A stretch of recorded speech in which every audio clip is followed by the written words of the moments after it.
Welcome, my name is Marcin Lewandowski and you're watching the Viewfinder on Adorama TV.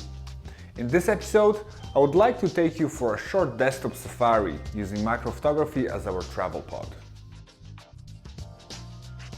So if you're considering the Nikon 105 2.8, or if you're thinking about trying out macro and getting some extension rings for your already existing lens collection, or if the weather is not exactly peachy and you don't feel like going out, then here are some ideas and inspiration for desktop-based photography. With Desktop Safari, we're going to explore organic matter, which can be very interesting to build skills in macro photography, even if we don't have the option to meet exotic species somewhere in the wild. To remedy this lack of access to said wilderness, when I'm on a walk, I always keep my eyes open for nice clean items such as feathers, shells, leaves, flowers, dead butterflies or other insects.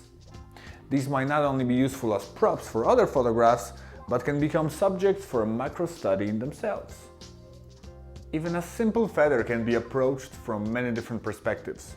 To begin, let's make the feather float.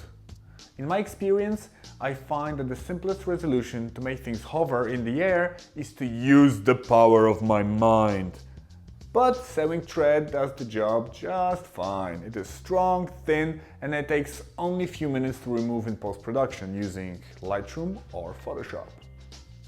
Starting with a wide angle and a decent sized object, a macro lens might not even be necessary, as wide angle lenses tend to focus from quite a short distance.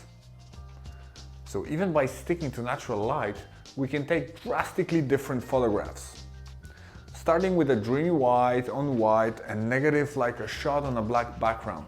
Notice how the change of aperture between them makes it feather look almost extra-like. Play with some angles. Find one that appeals to you and try adding a flash. Tweaking the simplest of setups can be a lot of fun. Experiment with your ideas.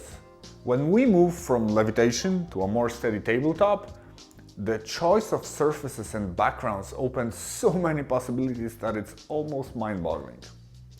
Just to spark the imagination, let me mention two variables that play nicely in the macro environment. These are any reflective surfaces and interesting choice of props for the background.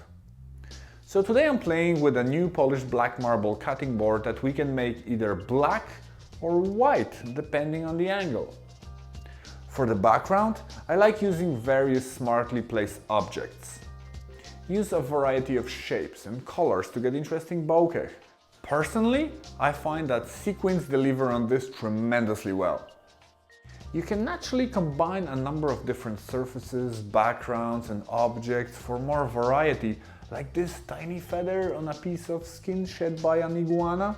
Again, trying out different variations and mixing things up is key as long as we can find some pleasing harmony. Most of all, have some fun and you might even create a nice print for your haul along the way. If you like these techniques and want to see more, then subscribe to Adorama TV and remember to check out Adorama Learning Center for some cool tips and tutorials. This was Marcin Lewandowski for Adorama TV. See you next time.